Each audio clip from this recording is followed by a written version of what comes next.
ए उठ, तुझा बाप काम करणार का? ते पोर बघ बाहेर गेले खेळायला, लक्ष दे. उठते काय उठते? आयत खाऊ दिस गेला डोक्यावर. उठ लवकर. नुसतं खायला पाहिजे, काम करायचं नाही काय नाही. आलो मी करू सोडून, आवर.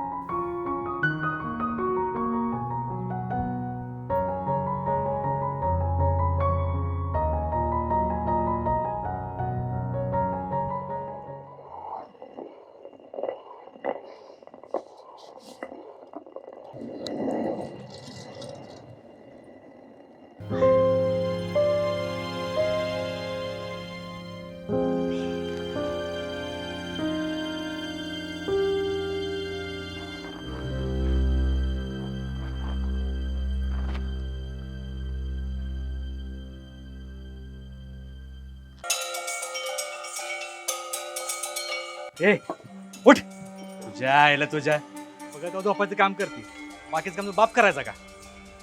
पोटात लय दुखतंय, कंबर पण लय जाम झाली म्हणून डोळा लागला. तुझी दर महिन्याची नाटकी आहे. पोट दुखते, कंबर दुखते. उठ, पाणी घेऊन ये. आणते.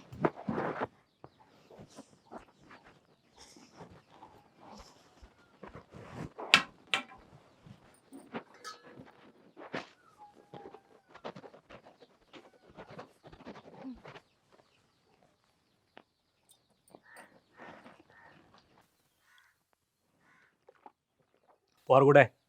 बाहेर खेळती. अजून बाहेरच आहे का? नाही, आता चारलं तिला मग खेळायला गेली. बर, वाढ जेवाय. तुम्ही हातपाय तोंड धुवून घ्या, मी लगेच भाकऱ्या थापते.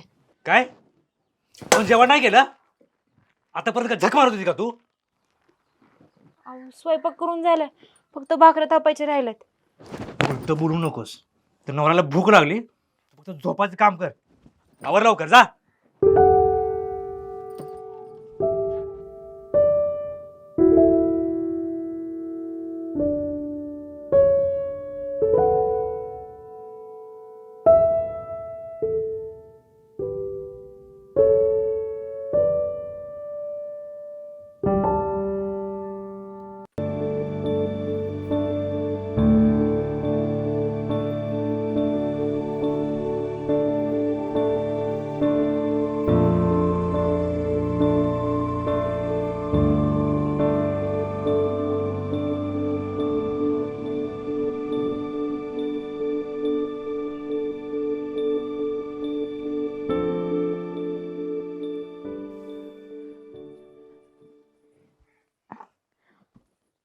आओ आओ, ऐका की, काय मला जरा फाटी घेऊन यायची, पोरीला घ्या ना.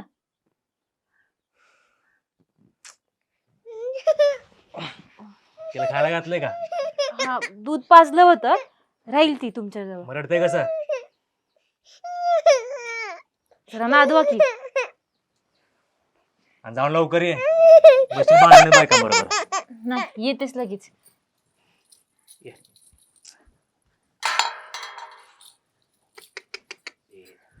पडू नको. आलेच मी.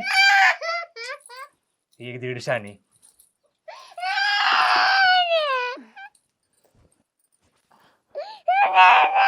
वो वो वो वो. हो, नाही नाही नाही.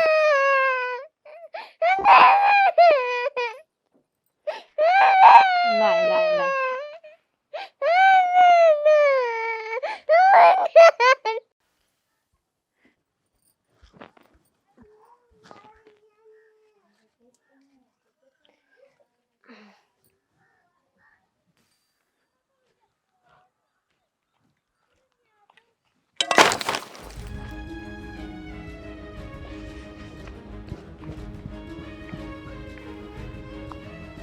अहो ताई,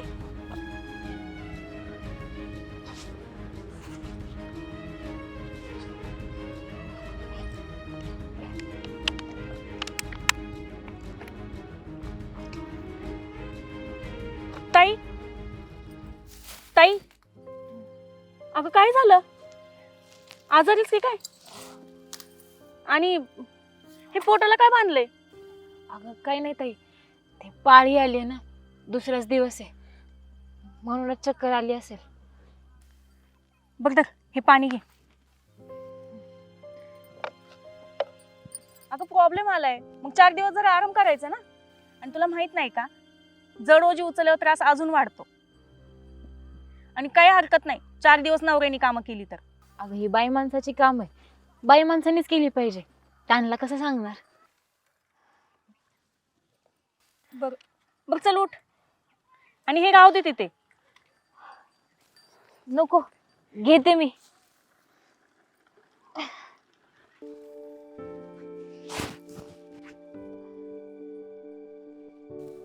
अगं राहू देत म्हटलं ना. काय नाही होत, ठेव इथे. नवऱ्याला सांग, तो येईल नंतर न्यायला. चल तू आधी घरी चल.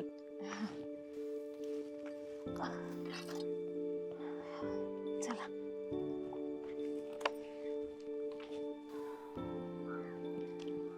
बरं, घर किती लांब आहे तुमचं इथून? हा इथं जवळच आहे. पण ताई, अहो बास, मी इथून जाते पुढं. तुम्ही कुठे येताय घरापर्यंत सोडवायला एवढं? अगं असू दे ना. आणि परत पुढे जाऊन कुठे चक्कर येऊन पडली तर कोण उचलणार आहे तुला? चल, मी येते सोडवायला. बर. बघ तुझं नाव काय म्हणालीस?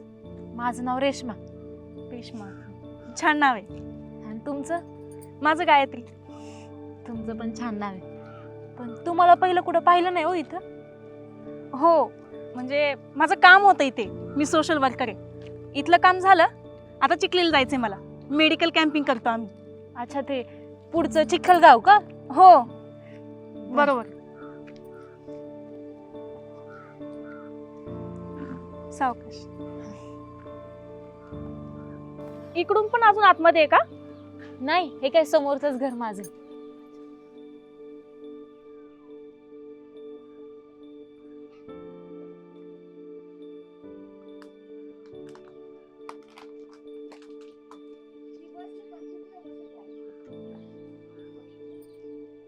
येत आहे घरात.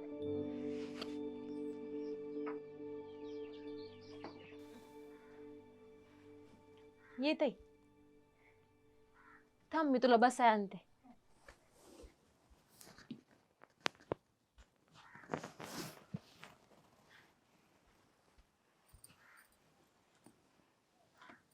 बस. आली का गाव वनाळून? तुला सांगितलं होतं ना लवकर आहे म्हणून. मला बाहेर जायचंय, कळत नाही का? फाटी घेऊन येताना अचानक अंधारी आले डोळ्यासमोर आणि चक्कर येऊन पडले. तेव्हा ताई भेटली आणि तिने पाणी वगैरे पाजलं मला. का म्हंटले की तुझ्या पुढे अंधार येतेच म्हणा.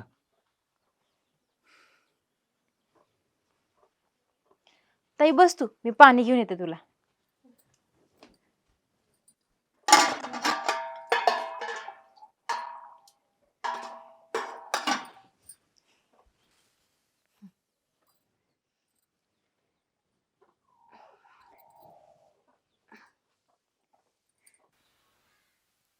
आव, पोर रडली नाही ना परत? रडली नाही, फार भोकाड पसरवलं तिनं. आहे तशी पोर, डोक्याला ताप नुसता. आता मी काय केलंय? तू काय केलं? जाताना काय म्हणली? तासाभरात परत येते. पार दिस बुडाला, अजून पत्त्या नाही. कुठे गेली ती काशी करायला? अहो दादा, तिच्यावर नका ओरडू. ती रस्त्यावर चक्कर येऊन पडली होती, मीच तिला उठवलं. तुम्ही मध्ये पडू नका. तुम्हाला विचारलंय का मी?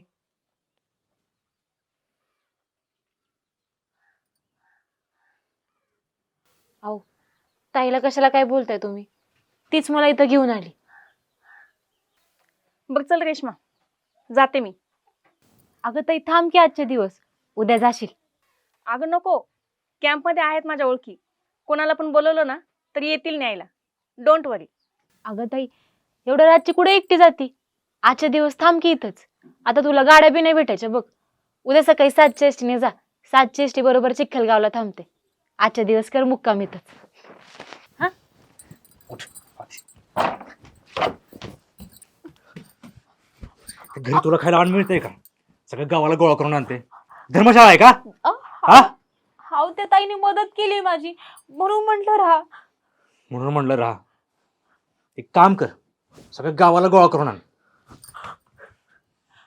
हाव असं का बोलताय? ऐकल किती ताई. ऐकू दे, मला काय फरक नाही पडत. काय ग नाटकी करतेस? खरंच पोटात दुखतंय ओ. पोटात दुखते तुला ना, उपाशी मारले पाहिजे 10 दिवस, मग तुला कळल. नाटक करायची बंद कर. हाव खरंच म्हणते. अहो हे काय करताय? का मारताय तिला? माझी बायको आहे ती, मी काय पण करीन. तुम्हाला काय करायचंय? बाहेर जावा तुम्ही. बायको आहे आणि काय पण कराल? अहो नवरा म्हणून तुमची काय कर्तव्य आहेत की नाही? माझं काय कर्तव्य आहे काय नाही माझं मला माहिती आहे. तुम्ही शिकवू नका मला. बाहेर जावा.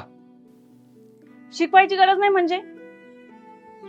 पाळी आली तिची, दुसरा दिवस आहे आज तिचा, आणि तुम्ही असं मारताय तिला? तुम्हाला अधिकार नाहीये तिला मारायचा. तुम्ही तुमचंच बाळ एक दिवस सांभाळलं, तुम्हाला एवढा त्रास झाला.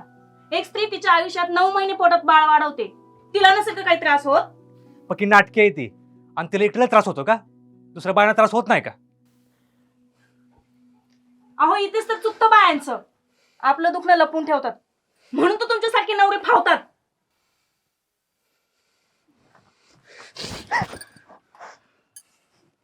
झक मार तुझी. गावच्या लोकांना गोळा करते आणि माझ्या दमदाटी करते.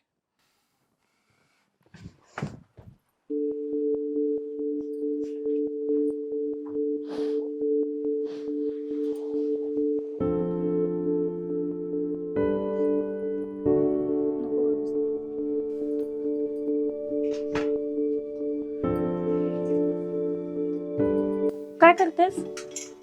अगं अंधार पडायला, स्वयंपाक नको का करायला? बारीक पोर आहे माझं. अगं राहू देत दे, मी करते. अगं कशाला करते की मी? असू देत ग, तू आराम कर जा. अगं ताई नको. करते मी, राहू दे, तू आराम कर.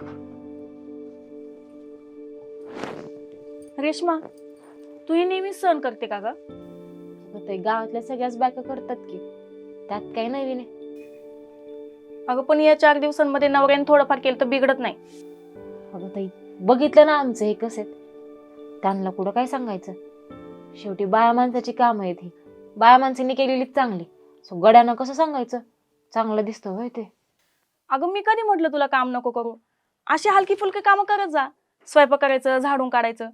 पण तू मागाशी बोललीस की तू पाणी पण आणतेस विहिरीवरून, आणि मला माहिती विहिरीतून पाणी ओढायचं म्हणजे किती जड काम येते. मागाशी फाटायला पण गेली होतीस तू. नको ग रेश्मा अशी जड कामं करत जाऊ. तुला माहितीये ना, जड कामं केली की जास्त ब्लिडिंग होतं, जास्त अंगावरून जातं ते. अगं बरं झालं आठवलं, तेवढी मी पायाची कापड धुवून येते. थांब रेश्मा, तू अजून कपडा वापरते? हा. पॅड नाही वापरत? अगं बाई ते कशाला, आणि दर महिन्याला खर्च वाढवायचा नकोच ते. असा किती खर्च येतो? 40 ते 50 रुपये फक्त खर्च येतो, आणि 40-50 रुपये असे येतात आपल्याकडे.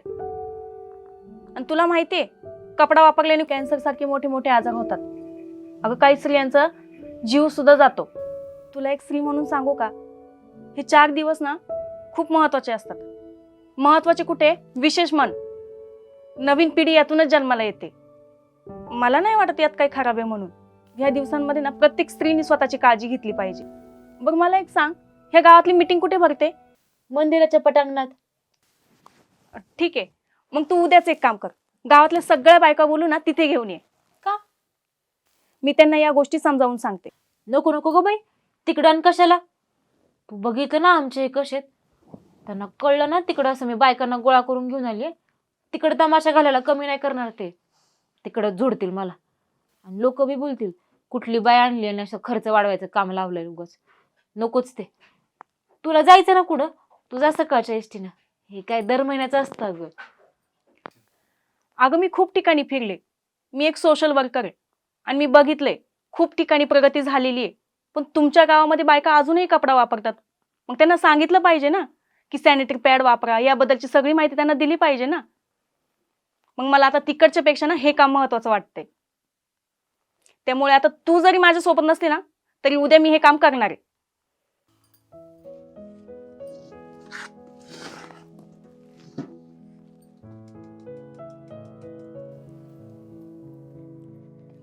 रेश्मा उठ. आणि हे घे, आजपासून कपडा नाही पॅड वापरायचं. धर. अगं पण ताई, अगं राहू देत ग, धर. जा, हे पॅड लावून ये, मग आपण जेवायला घेऊ. स्वयंपाक झालाय सगळा.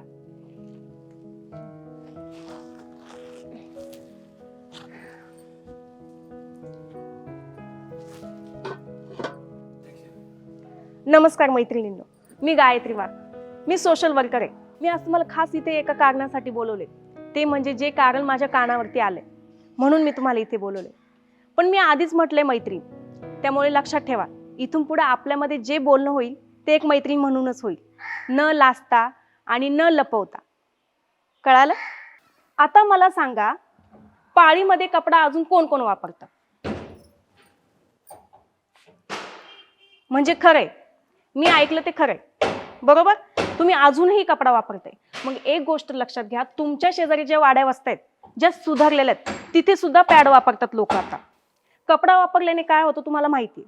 त्रास होतो, बसायला त्रास होतो, तुम्हाला प्रवासादरम्यान सुद्धा त्रास होतो. कुठे बदलायला गेलं तर त्याची सुद्धा गैरसोय होते. त्यात आपलं दुखणं, त्या दुखण्यामध्ये ते धुवा, त्रास होतोच. मग याच्या व्यतिरिक्त जर तुम्ही पॅड वापरलं तर पॅडमुळे तुम्हाला प्रवास सुद्धा करता येतो, कुठे डागही पडत नाही, एकदम सोयीस्कररित्या तुम्ही तुमची कामं सुद्धा करू शकतात. आणि पाळीच्या दिवसांमध्ये कपडा वापरल्यामुळे काय होतं, इन्फेक्शन होतं, चिडचिड जास्त वाढते आणि कॅन्सरसारखे मोठे मोठे आजार सुद्धा होतात. मग या व्यतिरिक्त काय, तर तुम्ही पॅड वापरा. पॅड वापरल्याने तुमचं आरोग्य सुद्धा चांगलं राहतं, ते वापरायला सुद्धा सोयीस्कर असतं. मग आजपासून तुम्ही काय वापरणार? पॅड वापरणार. आले लक्षात? आणि तुम्ही तुमच्या पाळीच्या ज्या डेट्स आहेत, ज्या तारखा आहेत, त्या व्यवस्थित डायरीमध्ये लिहून ठेवत चला.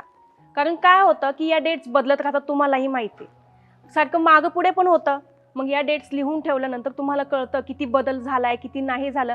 जर तुम्हाला काही मोठा बदल जाणवला तर लगेच डॉक्टरांकडे जा. आणि हेही लक्षात ठेवा की तुमच्या अंगावरून किती जातंय, किती नाही जात, कसं जातंय, यावर सुद्धा लक्ष द्या. त्यातही बदल वाटला तर लगेच डॉक्टरांकडे जा. स्वतःची काळजी घ्या, स्वच्छता ठेवा, तुमच्या आरोग्याकडे पण लक्ष द्या. कारण ह्या गोष्टी खूप महत्त्वाच्या आहेत आणि तुम्हाला ह्या कळणं खूप गरजेचं आहे. आलंय लक्षात? इथून पुढे या गोष्टी तुम्ही फॉलो कराल? नक्की? ओके. मी सांगितलेल्या सगळ्या गोष्टी लक्षात राहतील आणि या सगळ्या गोष्टी फॉलो करायच्यात. आणि हो, पुढच्या वेळेस जेव्हा मी येईल तेव्हा मला फक्त 6 जणी नकोय, तर तुमच्या मैत्रिणींना सुद्धा घेऊन यायचंय. आलंय का लक्षात? रेश्मा, मी तुझ्याकडे पॅड देऊ ठेवले, ते सगळ्यांना दे नंतर. येऊ मी?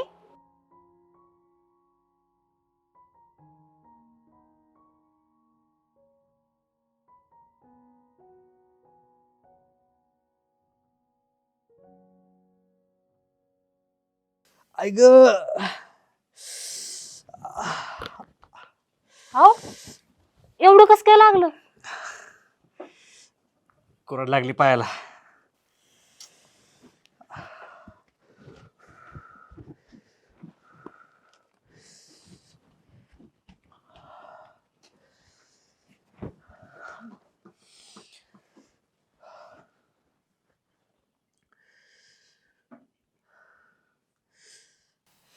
अहो, जरा बघून काम करायचं की, केवढं लागलंय ते. मला नको शिकू. अगं हळू की, आधीच मरणाचं रक्त गेले. तुमचं आज एवढंसं रक्त गेलं की तुम्हाला एवढा त्रास होतो. आमचं तर पूर्ण 4 दिवस एवढं रक्त जातं. त्याचा कधी विचार केलाय का हो तुम्ही? पण आम्हाला सोसावंच लागतं. बाईच्या काय अपेक्षा असतात हो? या 4 दिवसात त्याच्या नवऱ्याने त्याच्यासोबत जरा गोड बोलावं, प्रेमानं राहावं. तिला तेवढंच त्याची सोबत वाटतं आपलं कोणीतरी हाय सोबत. पण तुम्हाला सांगून काय उपयोग आहे म्हणा. जाऊ दे, शेवटी आमचा बाई माणसाचा जन्म आहे, आम्हाला सोसावं लागणारच आहे. तेवढी कातडी घ्या बांधून, मी जेवाय वाढते.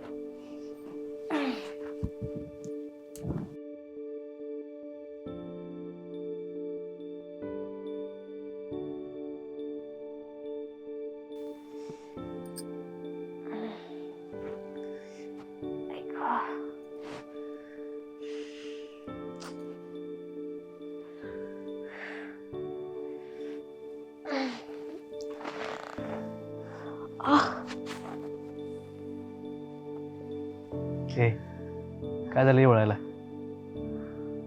पोटातले दुखतंय. मग कशाला खायचं आरबाट चारबाट उगाच, पचत नाही तर? अहो काही खाल्लं नाही, मग अडचण आली म्हणून दुखतंय.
अहो पीठ का मळताय तुम्ही? दिसत नाही का भाकरी करतोय? तू जा आराम कर. का? अगं तुला अडचण आल्या ना, मग अहो म्हणून काय झालं, माझ्यासाठी नवीन आहे वय, मी करते. तुला जा म्हटलं ना आराम कर. बर, मी चूल पेटवते तोवर. अगं तू आराम कर, मी सगळं करतो. जा.